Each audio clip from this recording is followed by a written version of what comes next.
22a. We'll start from Amar Rav Yehuda Amar Rav Asi, from Rav Yehuda Amar Rav, maybe.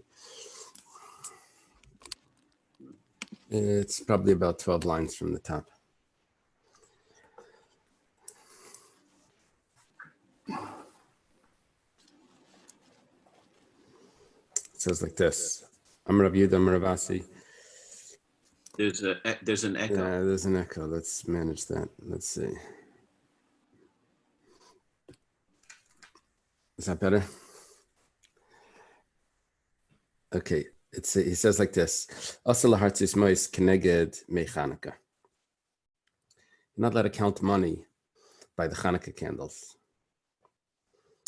So, you're not allowed to count money by the Hanukkah candles.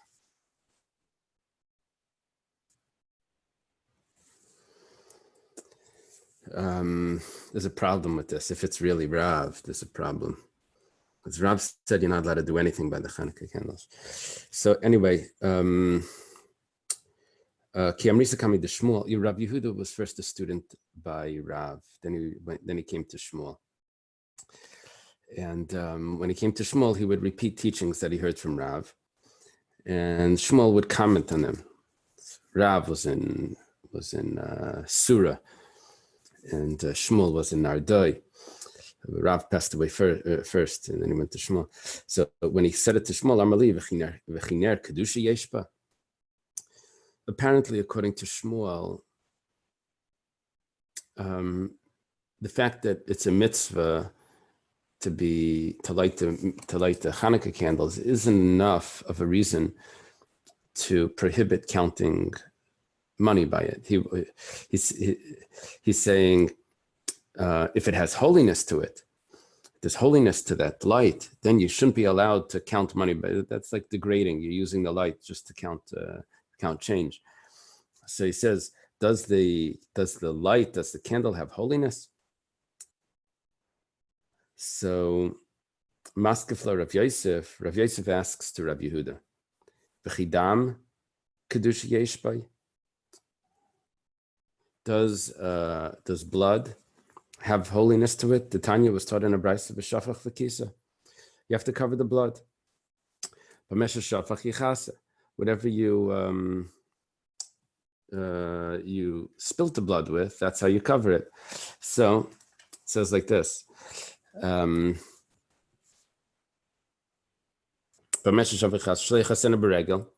cover it with your foot, which means you have dirt on the ground and the blood's on the ground, so you don't kick the dirt over it. You don't want to shame the mitzvahs by covering it with the dirt. That's shaming the mitzvahs. Also, over here, counting money in front of the Hanukkah candles is shaming the mitzvah. Okay. What did it tell us? So far, you're not allowed to count the money there. And the reason that Rabbi Yosef gives is because it's shaming. What going to do with Rav that said you're not allowed to do anything by the candles. And here, okay. The Rishonim discussed this issue, that all of a sudden it looks like you're allowed to use the candles. You're only not allowed to count money. They discuss maybe according to this opinion, you're allowed to do other things. You're allowed to study Torah by the candles, but this you're not allowed to do. Another answer they give is maybe you're not allowed to sit by the candles and use the light, but just a quick arai, a temporary glance at something to see what change it is, that would have been allowed. And Rav over here, Rav Asi says that you're not allowed to do it. They asked from Rabbi Yeshua ben Levi. Rabbi Yeshua ben Levi is a very, very early Amira.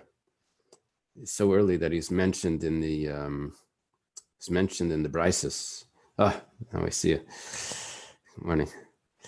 So with the question they asked him, let's say someone, not Chabad, but someone put up decorations in his sukkah. So what type of decorations? He puts up let's say grapes, hanging clusters of grapes or different things that would be decorative fruits. Are you allowed to take from those decorations during Sukkot? Because they're sort of designated for the holiday of Sukkot. So Amalei, this is the question asked Rabbi Shimon Leber. Amalei, Hari Amru, Chanukah. You're not allowed to count money by the Chanukah candles. So you shouldn't be allowed to take from the Noy Sukkah, from the decorations. Amr Rabbi Yosef. Rabbi Yosef says, Mari Davram. That's like Rabbeinu Shalom. It's like in Shak. The master, like the God of Avram. Tali Tanya B'dalai Tanya. You're bringing me a support for something that's so clear from something that was never even stated. You're bringing me a raya. The question was, are you allowed to take from Noy Sukkah? And you bring me a raya from Chanukah. Noy Sukkah, the decorations of a sukkah, I have a clear brisa about. Maybe it's a Mishnah. A brisa, I have a clear brisa about. And Chanukah, but it's not even so clear, that whole thing. It says Sukkah, Tanya, Chanukah, like Tanya. We don't have a brisa that discusses Chanukah, if you're allowed to count money there. And it's just a statement of an Amora. And I have a brisa about Sukkah that you're not allowed to. The Tanya was taught in a brisa. Sichacha kel chasa. We have a sukkah that's kosher schach, everything. The itra, and the kramim is some sort of garments, something fancy. The sadinim amitziyarim is sheets that have decorative designs. The talaba goizim, you hung up walnuts, a farsikin. Is that pears? What are farsikin? Pears or peaches? Shkedim, almonds, remainim, pomegranates, parchile. I know parchile means the branches. Peaches. Peaches. A farsikin is peaches. Parchile anavim are the grapes that are well attached to the vines. So it's attached to the sticks. That would be a wreath of reeds of wheat. Yeinos, somehow they hang up the wine, probably in some jugs. Shemanim, slases, oil or flour, they hang it up. Decorations. Also, you're not allowed to use it until after Moitzi Yom Tov Achron.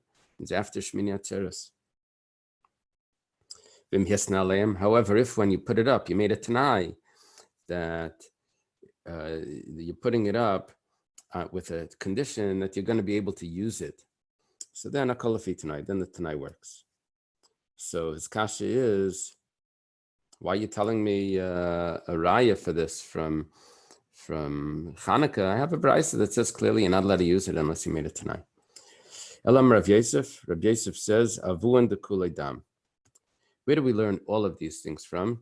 We learn it from what it says by Kisei Adam, that you're not allowed to shame a mitzvah. You have to do it properly. You have to do it with your hand. Okay, Tosfos is bothered. He has a few issues over here. One of the issues here is that it does say that the esrog you're allowed to eat on the last day. And he's concerned, what's the difference, the esrog and the and Noy Sukkah, where you have to wait for after Yom Tov. Okay, we're going to see a little later what's going on. When you think about these things, we have a lot of contradictions, and the Gemara and the Rishonim resolve them, but contradictions in how we treat Yom Tov, definitely how we treat the Sukkah. Is the 8th day of Sukkot a suffix? Each day in Kriyas Torah we read 2 days just in case, and Musaf, then it comes Yom Tov, and then we only read one, when really it's a doubt of the day before as well. Why don't we shake the lulav just in case? There's a lot of things that need to be resolved. Anyway, this is like just touching on that. The next thing that Taisus is concerned of is that it seems like you're not allowed to use the Noy Sukkah because of its shaming the mitzvah, because you're just taking it off, using the mitzvah for your own meal. That's not the problem. The problem is it was muktzah. You designated it for a different purpose, and that's clear. Anyway, Taisus says that, yeah, there's two issues here. There's both. Okay. There's different ways of answering it.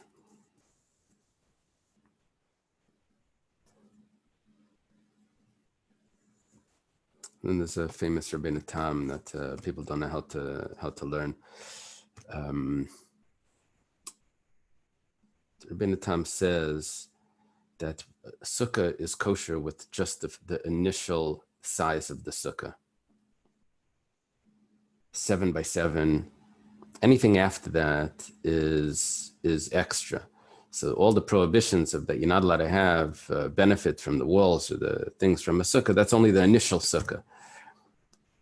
The question is, where is that initial sukkah? This is a way of answering up when I have two issues here. One is bizi mitzvah and one is muktzah. So you could resolve it that's the first part of the sukkah. Then there's the addition part of, but where is that in my sukkah? Where is my initial sukkah? Okay, anyway, it's a discussion. Itmar, it was stated by Amirayim. This is a very early Amirayim, Rav and Shmuel. Rav Amarim Madlikin Miner Lener, Shmuel Amar Madlikin. Rav says he can't light one candle from another candle. Rashi says we're dealing with Hanukkah. You can't light one candle from another. Use a shamash, whatever. You can't use the candle itself. Or let's say I can't take fire from this one. Can't light the shamash from this candle to light another candle. Shmuel says you can. I needed a light for, it was second day Yom Tov or something. Anyway, I went to a neighbor's house with a yahrzeit candle to get the fire. You can ask a guy. Anyway, but I went to a neighbor's house with the candle and I asked if I could light. They have a fire. They had already lit Shabbos candles. So I was ready to take from the Shabbos candles, it was Yom Tov candles rather, from the Yom Tov candles on the table, I was ready to take the light. They said, no, you can't light from that. I never heard of that. You can't light from the, they took me to, they had a yahrzeit candle to light from that. Anyway, it turns out that there may actually be an issue. It was the wife of the house that said, it wasn't like the husband, the Talmud Chacham, the wife, Beis Yaakov girl. They probably taught her that you can't light. It turns out that there may be an issue of lighting something that's not a Shabbos candle from the Shabbos candles. See, I was so surprised because why do I have the Shabbos candles there to use? I mean, so Shabbos I can't light from it, but Yom Tov I could light from it. It's made for my use, right? It's not like a Hanukkah candle, but could be that those candles are candles of a mitzvah. What I'm lighting off it is not yet a mitzvah. I'm going back home to light the mitzvah. And it could be that's an issue. I don't know. So Rav says that you're not allowed to light one Hanukkah candle from another. Shmuel says you are. Rav Amar, ein matir tzitzis mi beged lebeged. Shmuel Amar matir mi beged lebeged. If I have an old pair of tzitzis and the garment is already worn out, so I take the strings off to put on on a new beged. Rav says that you're not allowed to do that. It's shaming the old beged when you take it off and you put it on a new one. Shmuel says that it's not a problem. Rav Amar ein halacha k'Reb Shimon b'greira. Shmuel Amar halacha k'Reb Shimon b'greira. You're allowed to drag a bench outside. The problem is that it could make a groove in the ground. Now, a groove in the ground is the initial part of plowing.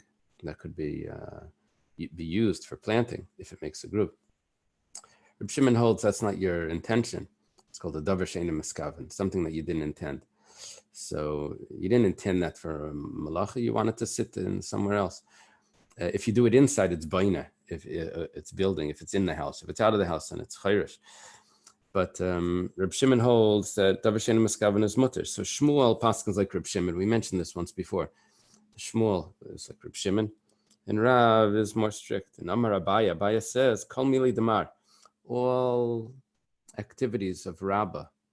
That's what Abaya calls Mar. Rabbi Bar Nachmani, who was his teacher and who raised him. Ovid Karav, he always paskin like Rav. That's easy to remember. Rabbah goes like Rav. Except Labar Mihani Klas, except for these three things, David Kishmol, that he paskins like Shmuel. What are the three things? We just mentioned. Madlikin miner liner, you can light one Hanukkah candle from another. Matir mi beged lebeged, you can remove tzitzis. V'halacha Reb Shimon begreira, and you can take a bench and drag it.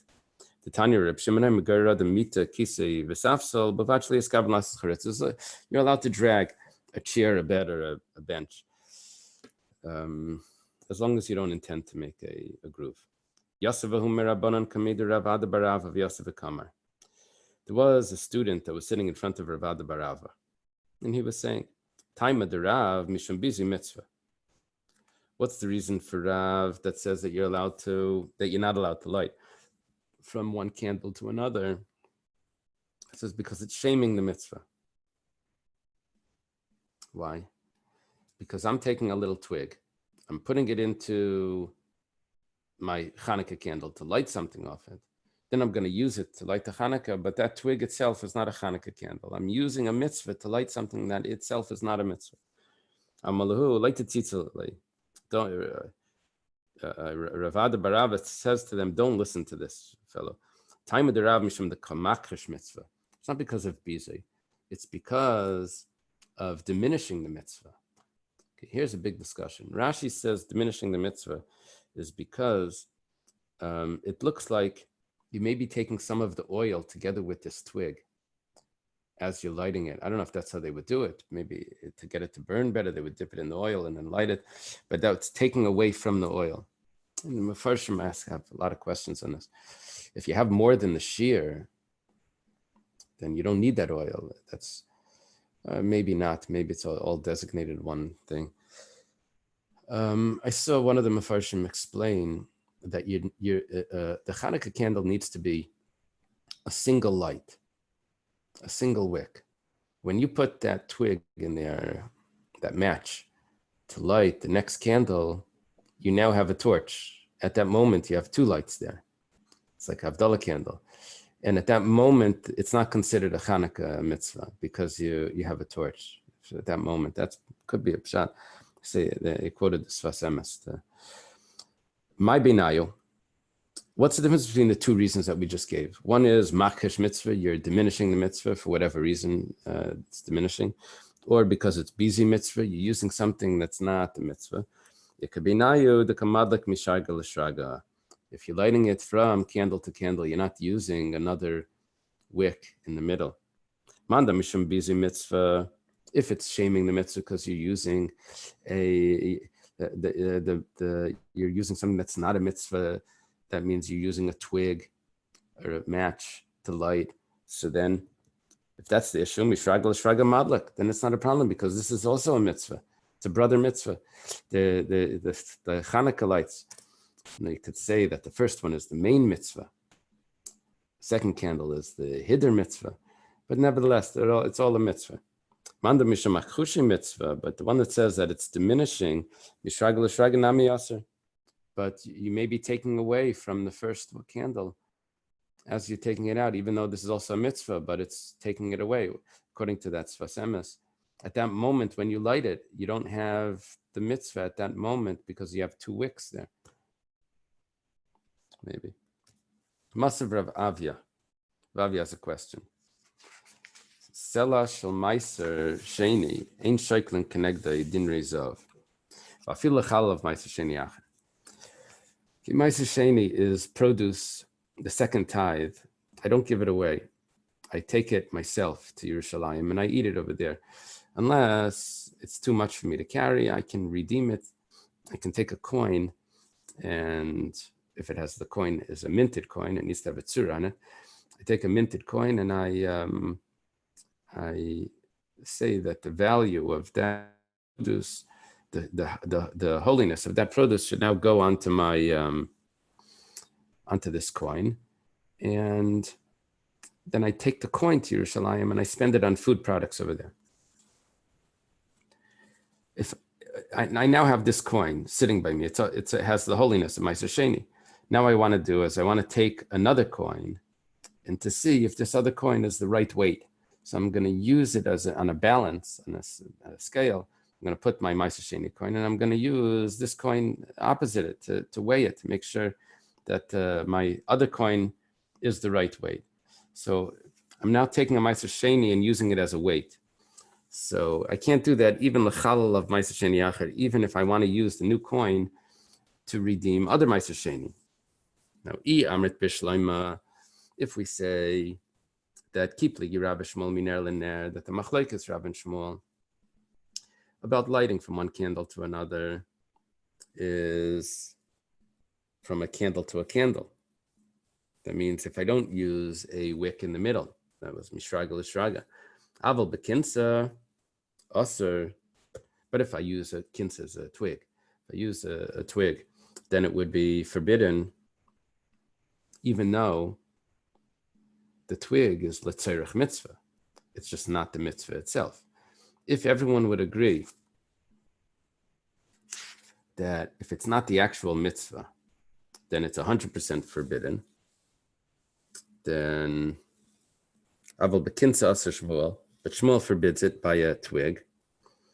So then we don't have a question over here. Why? Because weighing this coin, even though it may be for a mitzvah, but it itself is not a mitzvah, but it's forbidden. But if you say that Shmuel holds that you're allowed to use a twig to light from one candle to another,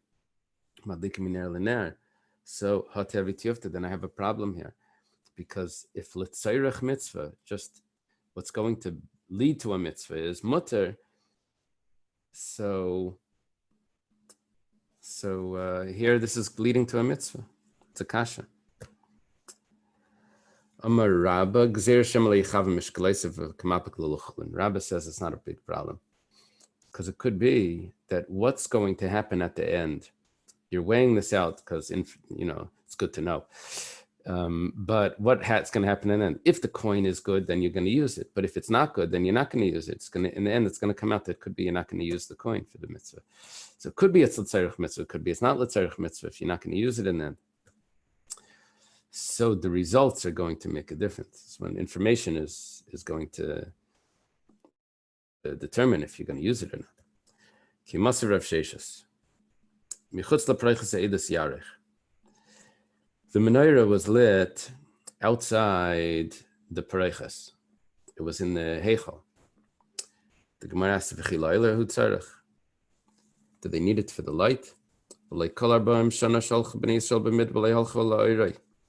We had light all 40 years that we were in the desert.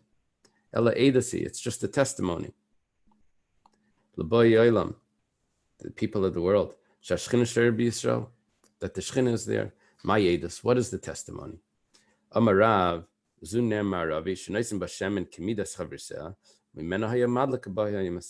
there was a miracle that was going on there. The miracle is that there was a Western candle, which Rashi tells us, if the menorah went from east to west, it means the long part of the menorah was this way, east to west.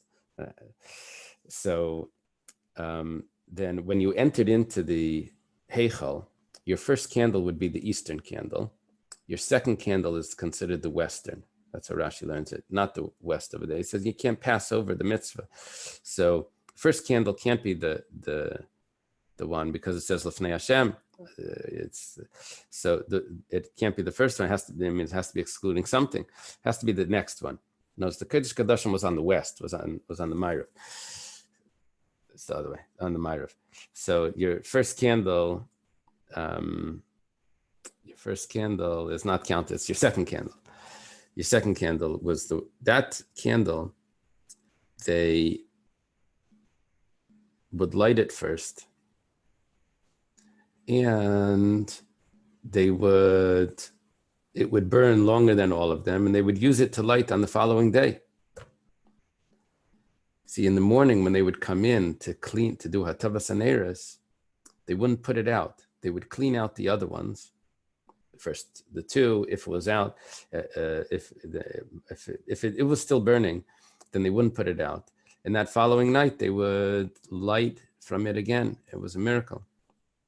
The problem is, the candle holders are attached to the candles. That means the menorah, it's attached. How are they lighting from one candle to another?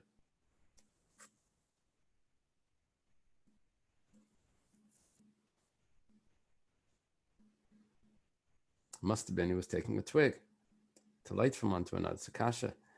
According to Rav, maybe Shmuel, it's a kasha as well. Depends how you learn. It's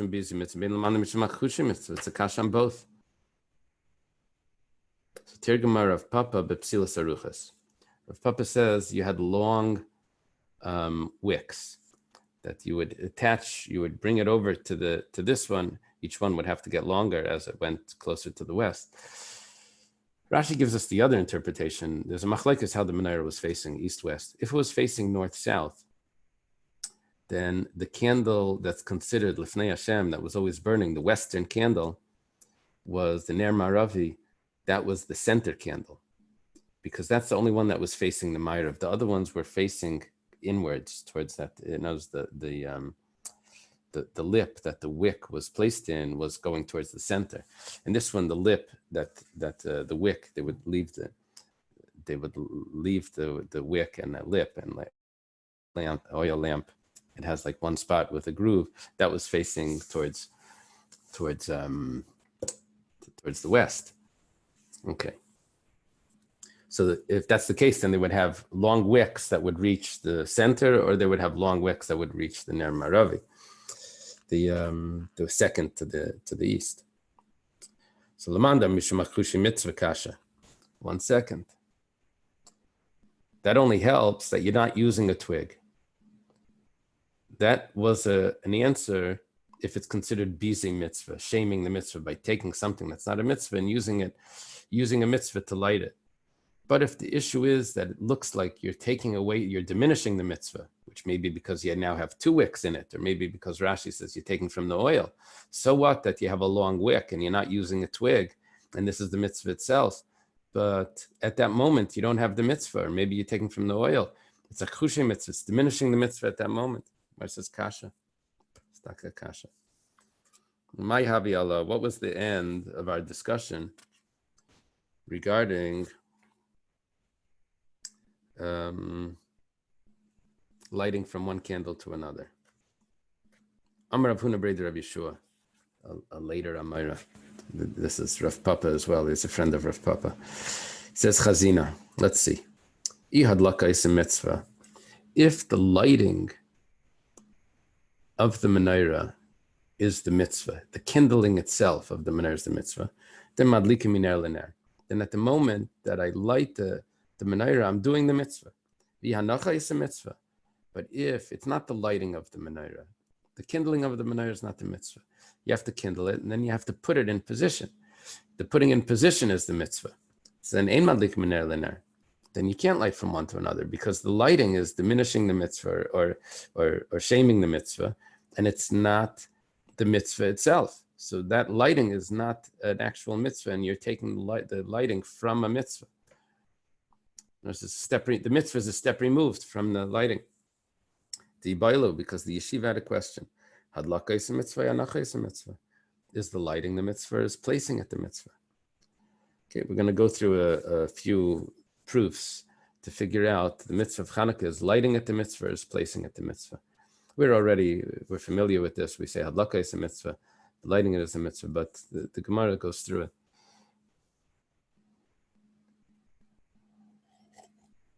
What does hanacha mean again?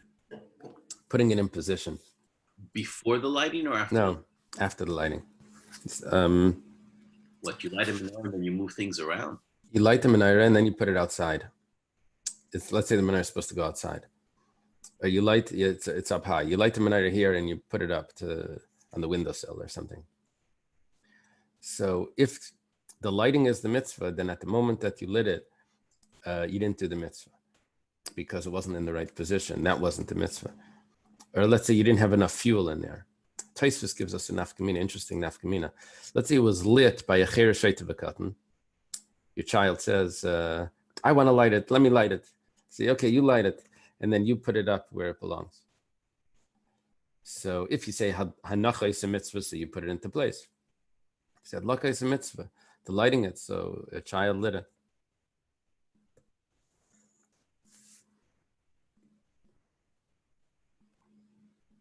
Okay.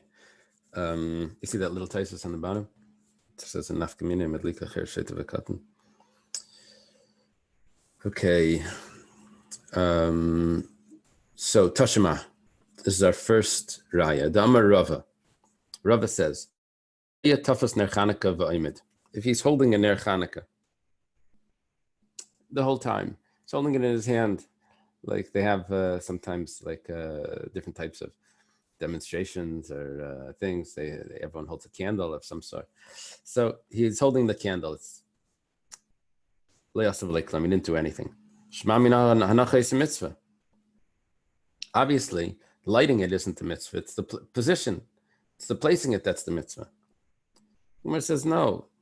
Over there, see, ner Chanukah has to fulfill. It has a function. Presuminisa has to show that it's a mitzvah of Chanukah. You have to put it somewhere. Here, you're holding a candle. It looks like you're about to use it for something. It doesn't look like it's a Chanukah candle. So that's why that's not going to work. It doesn't prove to me that it's the lighting it or the placing it. That has a second issue that doesn't tell me anything about this. Tashima Adama Rava. Rava says, Hidlika b'fnim v'yitzia. You lit it inside. And their menorah was put outside. You didn't do anything. No mitzvah. If you say that the lighting it is the mitzvah, so hadlaka b'mkaimai beinan, you have to light it in the place. And that's why you didn't do anything. But if you say placing it as the mitzvah, why didn't you do anything? You put it in the right place. That's very good. The Gemara says, while you were lighting it, the person that sees you thought that you were lighting it for your own things because you lit it inside. Maybe there's a comment in the art scroll about why, but you put it outside. Why don't you fulfill the mitzvah when you then put it outside? I understand your lighting wasn't good, but that's not the mitzvah.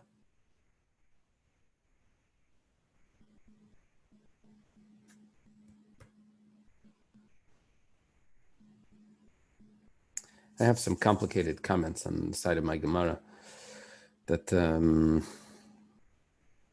here is a proof that Ner Shabbos is supposed to be by the place of the meal. That's the main Ner Shabbos. It's supposed to be by the dining room table, officially on the table. But it says, here's a proof you can't light it somewhere else and then put it on the table. But it's not telling me if I hold Hanacha is a mitzvah. So what's the big deal? Anyone see anything over there in the comments? I don't see anything, but I thought the question about the placement of candles on Shabbos is a question of whether it's for oneg or kavod. If it's for oneg, it should be by the table because people get greater pleasure from seeing the food that they eat. For kavod, then it can be somewhere else because it's the kavod of Shabbos. So I've read. That's very beautiful. That's a lamdish piece. The Alter Rebbe says the difference, well, based on the Rambam, it's based on the Rambam, that the difference between kavod and einig, kavod is anything that you do before Shabbos, and einig is anything that's on Shabbos. But the way you're explaining it is that if it has to do with the food, if it's a better food, if it's increasing my food, my enjoyment of the food, or if it's just the light that The source of that idea is that the Perushim that say the Jews objected to the man because it didn't look like bread. Since it didn't look like bread, they didn't feel fulfilled, even though it had whatever taste they wanted. Right. Right, I forget whether it's a Gemara Abaya says that a blind, no, I'm sorry, someone that doesn't have, that only has food, it quotes something about a blind person. Someone that, if he only has one meal, he should eat it by day Right. because he'll enjoy it. I forget where the Gemara is. It wasn't in Brachas. We didn't have it in Brachas, I don't think. Okay. Tashma, we'll bring another proof here. Adamar Rabbi Yeshua ben Levi. Yeshua ben Levi says a shashis. Shashis is a glass lantern. That was burning the whole Shabbos. L'maitzi Shabbos, after Shabbos, mechaber madlika. You put it out and you light it again. Talking about it's on Hanukkah, and you're lighting it for Hanukkah. Now, why did you light it initially? L'maitzi Shabbos, you're lighting it for Hanukkah. Friday night, why did you light it? Rashi says you did it for Hanukkah Friday night, and it happened to be you put in a lot of oil, burnt the whole Shabbos. So it says you have to put it out and light it again. Taisa says Friday night you lit it for Shabbos. And you have to put it out and light it again for Hanukkah. Okay, so the Gemara says like this. If you say that the lighting it is the mitzvah, we have to light it to do the mitzvah. So we understand you have to put it out. But if you say the placing it is the mitzvah, you have to put it out and light it. Mechaba, you have to put it out. Umagbiya, lift it up. Manicha, put it down. Umadlika, and then light it. Mibayle.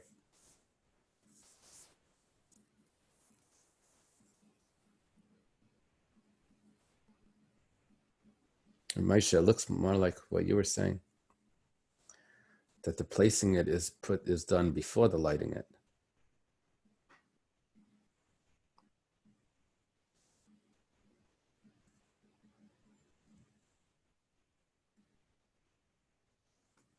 Have we ever even seen a time where someone lights a menorah and moves it around? It's like more common to try to establish it because it's oil, you don't want it to spill. Establish where you want to and then light it. Right. So Taisvis mentions over here, he says, why do you have to put it out? Just lift it up and put it down. That's, see, if the Hanacha is a mitzvah, that's why Taisvis says that you didn't light it for Hanukkah. You lit it for Shabbos.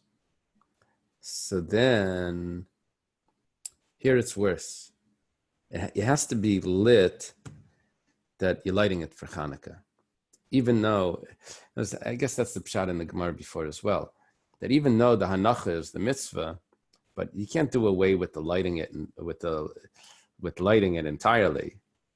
When you light it, it has to be lit for Hanukkah, and that has to be clear that you're lighting it for Hanukkah, and then you have to put it into place, and that's considered the mitzvah.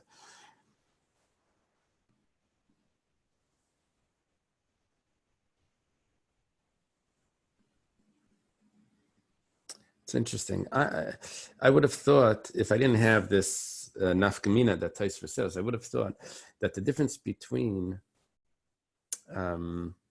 Hadlaka or Hanacha would have been that Hadlaka is the actual lighting of it.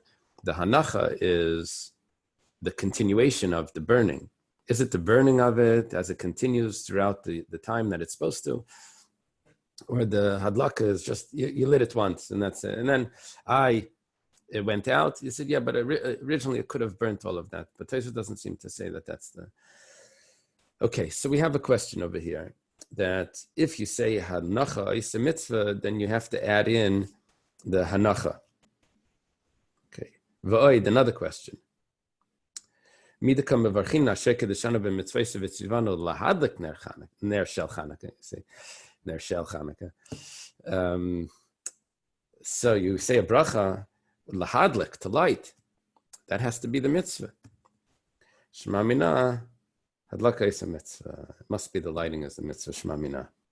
He brings a raya from our minhag of what the nusach habracha. V'hashta damrina and Hadlaka is a mitzvah. Now that we say this, so this is where Taisvus gets it from. Hidlika cher sheita v'katan le'asav le'klum. If a cher sheita v'katan, so then why do I need Taisvus if the Gemara says? So then it's considered nothing. It has to be lit by someone that's chayiv. Isha vaday madlika. A woman definitely can light. Women were involved in the miracle of Hanukkah. Rashi doesn't tell us that it's because of Yehudis. Rashi tells us that because there was a decree that Jewish girls that would get married had to live first with the general before they would get married. They would live with that was the decree that they had. And so therefore there was the decree on the girls, so that was also the part of the miracle.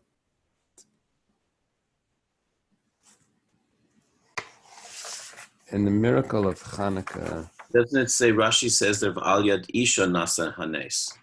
Is that what you have? Val Yad Ish. Oh, I'm sorry. Isn't that said and also, yeah. Val Yad Ish. So I'm sorry. Rashi has both. Rashi has both. Very good. Thank you. Rashi has both.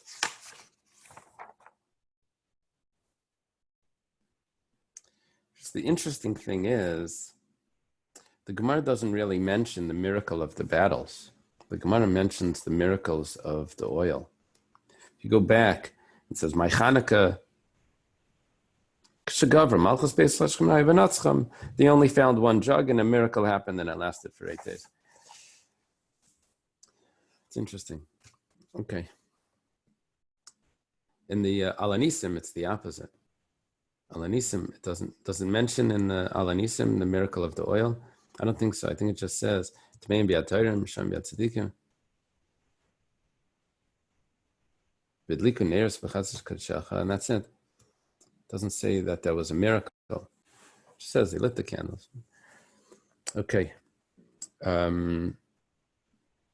There's a discussion if Afin Haya Ba'isanes is an independent mitzvah, or if it's saying that they have the same mitzvah as a man. Nafkamina is when we have these discussions, can they be mitzi a man as well when they do this? We're going to see in our Gemara that the answer is yes. But what does Afin Haya Ba'isanes do? Is it, there's two chiyuvim. There's a regular chiyuv, and then they have Afin Haya Ba'isanes chiyuv. They're also. Or do you say that no, Afin Haya Ba'isanes means that they come into the original category of Amar Rav Sheshes. Rav Sheshes says, Achsanai chayav b'ner Chanukah. A guest is chayav b'ner Chanukah. What does he do? Amar Rab Zera. Rab Zera says, Mereish ki avina beirav. He says, when I was younger, I was a student in the yeshiva, a bacher. So, mishtatfena beprite b'hadi yoshpiza. I would give some coins to the host to pay for the oil or whatever. I would join in to be mishtatif in the lighting of the menorah. Basid in a Yitza, but after I married Amina, I said, it's not necessary to come madlik alai begoy beisai, because my family is lighting at home. So even though I'm away from home, I don't have to participate. They're lighting for me, and I don't have to participate in them. Now, there's a discussion, it's a Trumas Hadeshen, where the Trumas Hadeshen quotes the whole discussion back and forth. The Trumas Hadeshen is a Rishon. He wrote 354 tshuvas. They say that he made the questions also. Like a mock test, like you make the questions and you make the answers.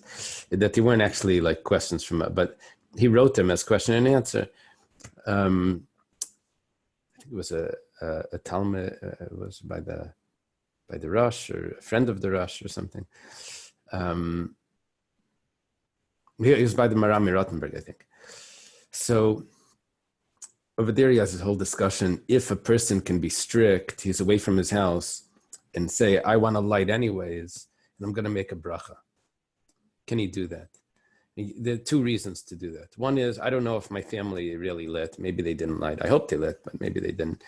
And also, look, I'm allowed to add candles, mahadrin. There should be some sort of mahadrin over here to have each person, one of the mahadrin, right? It's mahadrin, mina mahadrin, I can the Mahajin, it's at least a candle per person, and I'm also a person. I should be able to light over here for the Mahajin, right?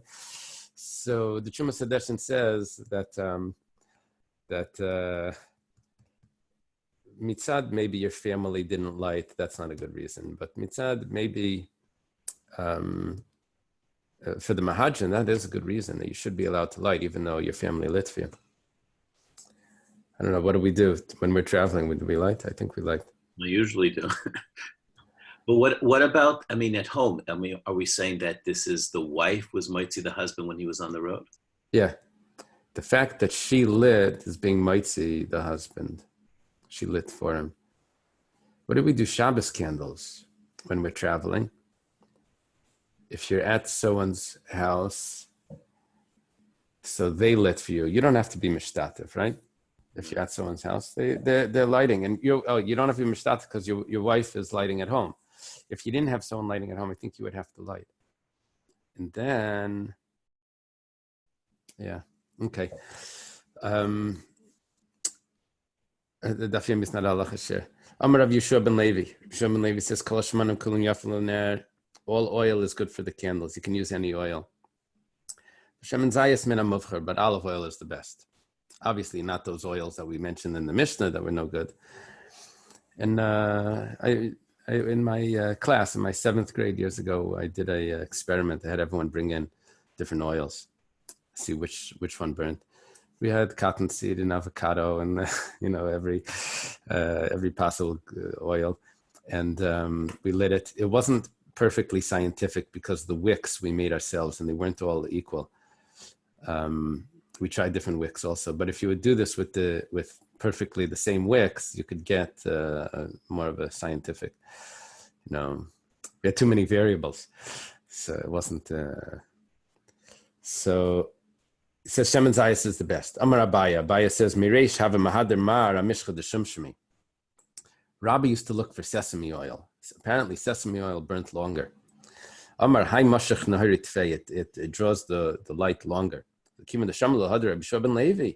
he heard Rabbi Yeshua ben Levi says Mahadar Mishcha Dezei, so then he would use olive oil. Amar Hai Tzol Nahari Tfei. Yes, that burnt longer, but this is more clear. It shines brighter. Rabbi Yeshua ben Levi Kalashmanim Yafel Diyai. Rabbi Yeshua ben Levi says all oil is good for ink. But olive oil is the best. Now we're going to discuss what does it mean for ink. Apparently, when they would make the ink, they would burn oil. It would leave a residue. That residue, that burnt residue, they would collect, and that they would add it into the mixture. It would be black, or legabel. Or they would then take, after they had a mixture of different things that were black, they would put oil in it to make the consistency of the ink. So which one are you saying Shemen Zayis is good for burning or to make the consistency? All oil is good for ink. Shemen Zayis min hamuvchar. Olive oil is the best. Bein legabel, bein lashin. Whether it's for the consistency or whether it's to burn. Very interesting Taisus over there on the bottom.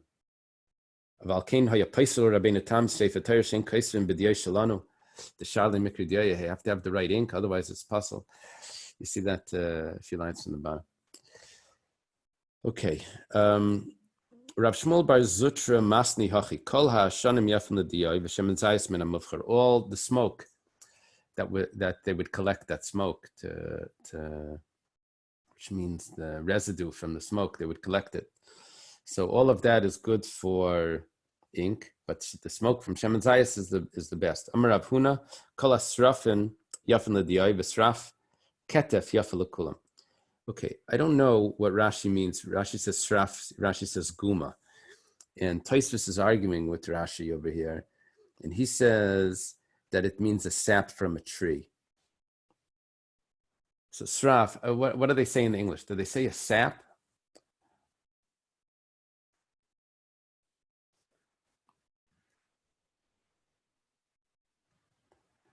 I don't know. I looked up Rashi in the back of the Gemara. There's something called the gum, the gooey, the gum that comes out.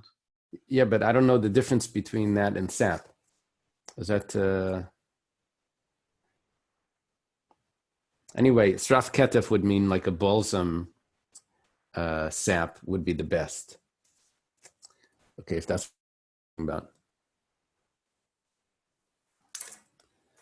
Amar Rav Chia bar Ashi Amar Rav. Rav Chia bar Ashi says in the name of Rav. You want to go down? Yeah, you want to go down? Hamadlik ner shel Chanukah tzarich levarich. Chia bar Ashi says in the name of Rav, who's a student of Rav, he says someone that lights the Chanukah candles has to say a bracha.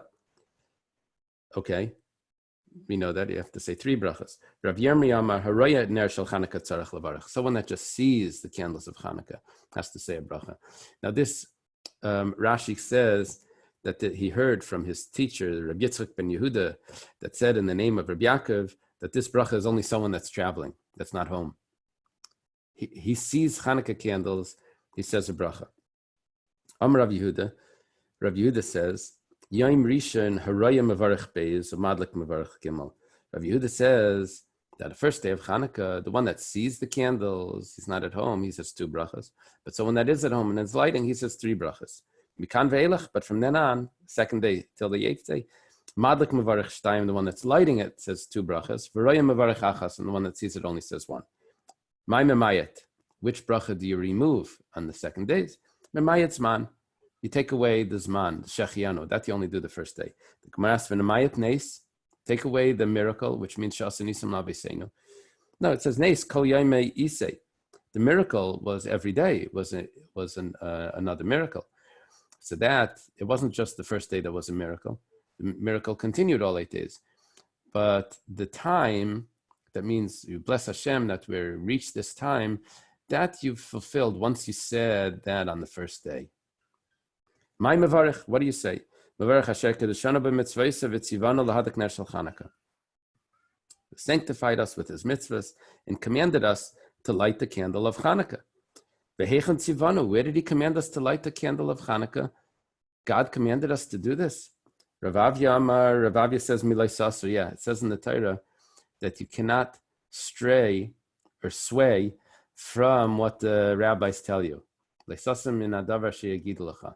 See, every rabbinic decree says so in the Torah. You have to follow the famous Machlekes Rambam and the Ramban, if Leisasser is including rabbinic decrees or not. I don't know how the Ramban is going to learn this. The Rambam says that it includes everything, that anything the rabbis tell you, you're obligated to keep biblically. Notice this is a religion that was made by God, not the rabbis. So why do we follow what the rabbis say? Well, God told us to, but it's all based on what it says in the Torah. However, the Ramban says no. The Ramban says that we only follow the rabbis in their interpretation of the text.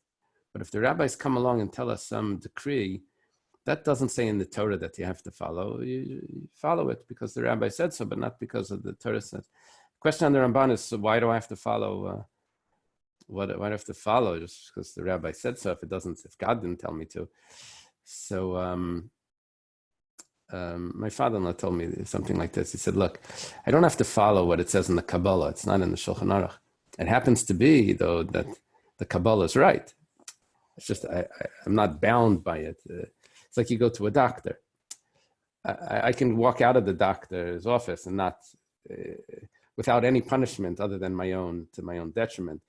It's not a legal thing that I have to follow the doctor. It just happens to be that he's right. So, it would be foolish not to. So that's what the Ramban's opinion, that you follow the rabbi is not because anyway, over here it says clearly, where are we commanded to light the Chanukah menorah? It says, it says so in the Torah, it's to the Rambam. Okay, Rab Nechem Amar Shalav Yichav Yagedcha Zakinach V'Yirmelach. It says in the Torah, you ask. Sorry, can I go back on one thing which I just can't get past here? When it says that the person who sees a candle has to make a bracha. Yeah. According to the conclusion, it's talking about he's making the bracha Ashar ala nes. Right. Right. Is that true? Yeah. I'm sorry, I didn't clarify that. But He's just saying Shas and Nisim. Shas, yeah, on the nes. But right at the beginning, when it says Rav Yirmiyah Amar Haro, no, at the beginning it says Amar Rav Chia bar Rav Ashi, Amar Rav Hamadlik Ner Shulchan Katzich Levarach Kodem Adlaka. Okay. Right? He says, and that's we're talking about Lahadlik Ner Shulchan probably. Right. And then in the continuation, it says Rav Yirmiyah Amar Gam Haroy, also the one who sees it, Hover Bashuk, and he goes and said V'ro'eh Ner Shulchan. So isn't that referring to Lahadlik? No. At that point, he's following up on Lahadlik and he's adding on. The Right. also person who sees it should say Lahadlik. Right. Well, I assume to make it consistent, Rav Chia bar Ashi says that a Madlik Ner Shulchan Tzarech Levarach, he has to say brachos. And Rabbi Yirmiyah says the Raya also has to say a bracha, possibly brachos if it's the first night.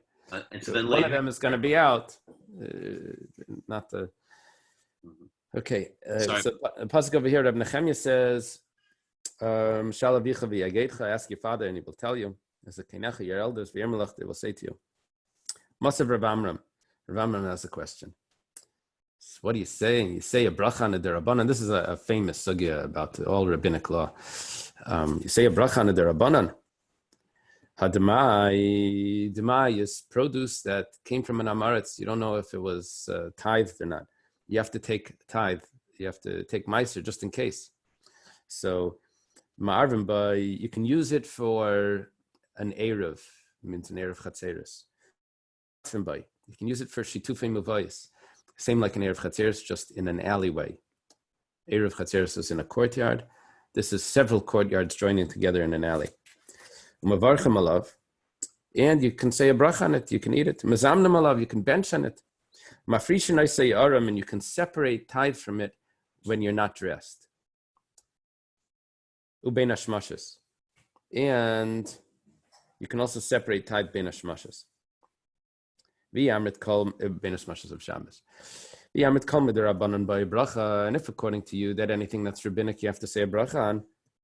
What are you saying? That you can separate when he's not dressed? You can't say a bracha when you're not dressed. But it needs to be holy. And holy means that anything that's all nakedness is covered.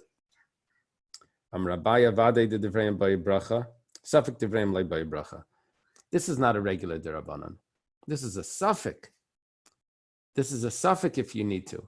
So therefore, the rabbis didn't say it's a definite thing. The rabbi said that you should do this out of doubt. So that you don't say a bracha on. The Gemara says, 1 second, Vayom Tov Sheni, the suffix Divrayim hu by bracha. What about Yom Tov Sheni? You see, we're getting into this again.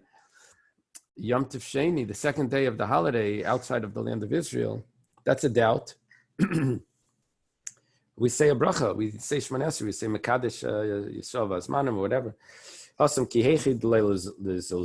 No, over there was a concern that if we're going to say, don't say a bracha on it, we're not really sure people are not going to keep it properly. So they instituted the bracha.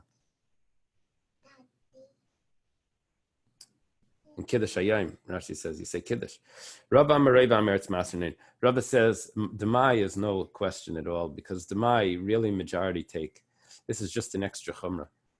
Really, Meister was already taken from Demai. It's just a stringency that we have.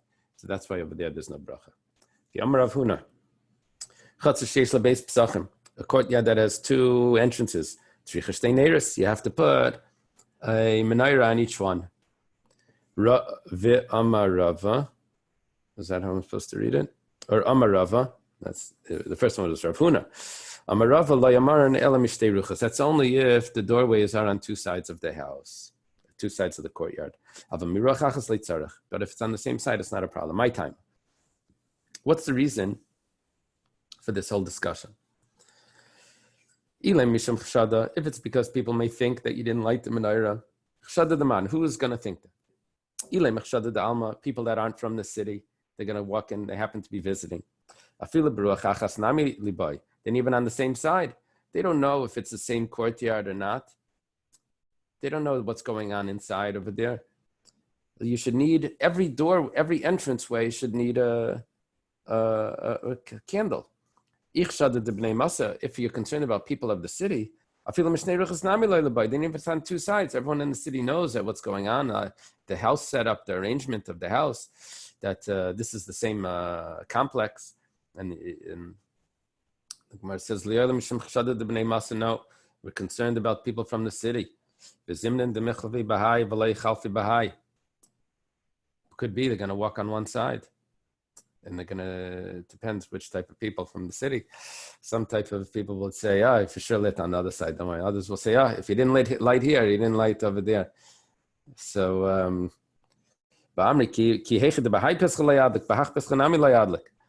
you have to be chayshish to such, those people exist. So, and you don't want to have a chashad, the people should say that. How do you know that you have to suspect to such people? The Tanya was taught in a brayso from Rab Shimon. There's 4 reasons why payah needs to be put at the end of the field. Person could steal the poor if he doesn't do that. More Carter, we're going to see. Because of suspicion, we'll see. Mishum bal tichla, because you can't finish off the field harvest without leaving for the poor. I was going to ask on each of those, and we'll see. What would be stealing from the poor?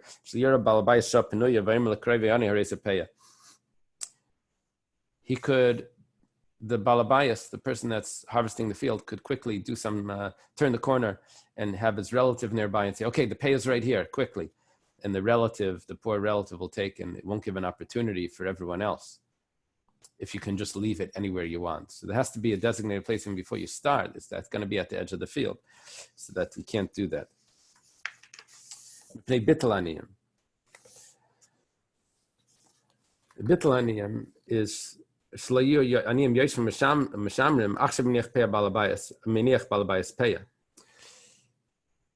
it would be much easier if the aniyim know that when he gets to the end of the field, that's when he's going to leave the payah.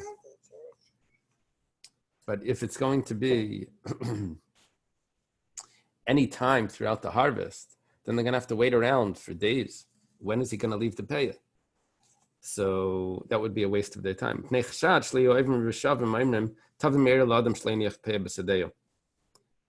is people are going to walk by, they see he didn't leave payah. They're going to curse him. Why are they going to see that? Because he didn't leave it at the edge. He left it somewhere, a corner. I mean, just any spot. So they're going to suspect him. So you see, there's a concern about this. Then finally, the last thing is Mishum Bal Tichla, because you're not allowed to leave the field without payah. The Gemara says, Mishum Bal Tichla. The whole discussion here is, that's the verse in the Torah that says you have to leave it. That's not a separate reason. Everything is based on that reason that you can't finish harvesting your field. No, there's a concern that people will not keep it at all. They'll say, oh yeah, I left it over there. And they won't even leave pay at all.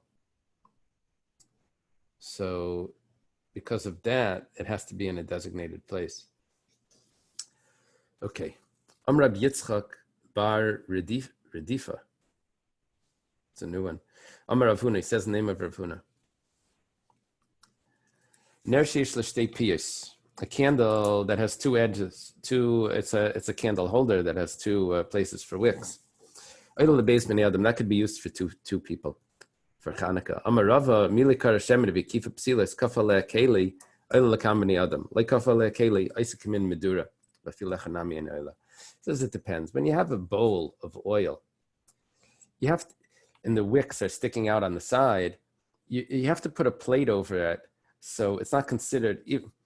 So it'll be considered like separate lamps coming out. Each one has its own hole that it comes out of. Otherwise, it just looks like a torch. It's all light coming up from the same bowl without anything covering the reservoir of the oil. So then it's not even going to work for one person if it's not covered. If it is covered, it will work for many. If it's not covered, it won't even work for one.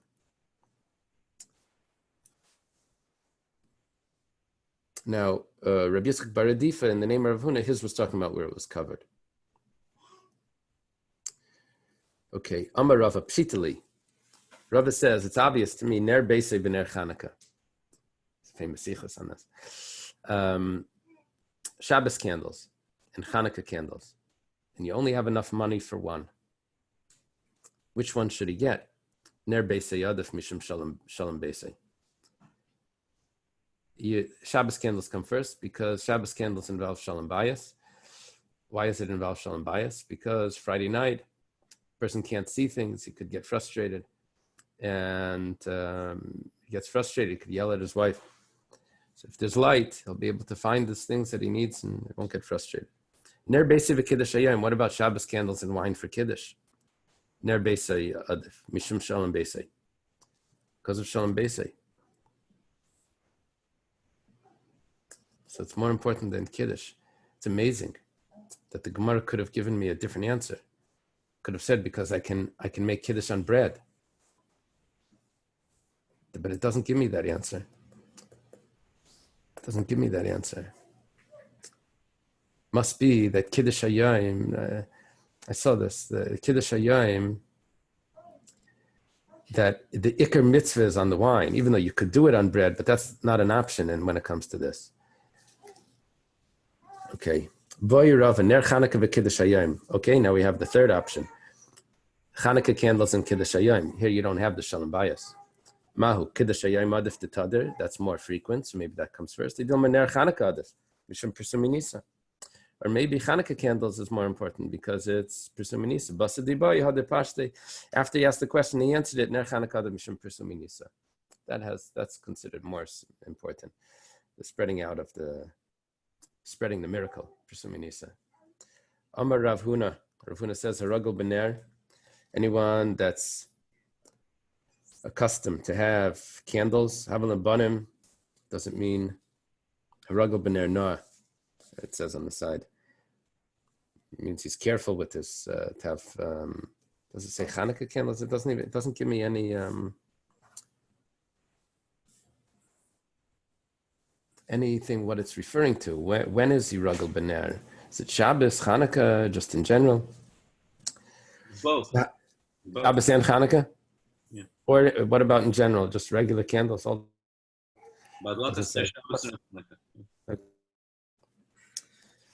Isn't there an idea about Talmidei Chachamim that come from a house in which Shabbos candles are lit? Yeah, that's this Gemara. That's this. Oh, excuse That's this Gemara.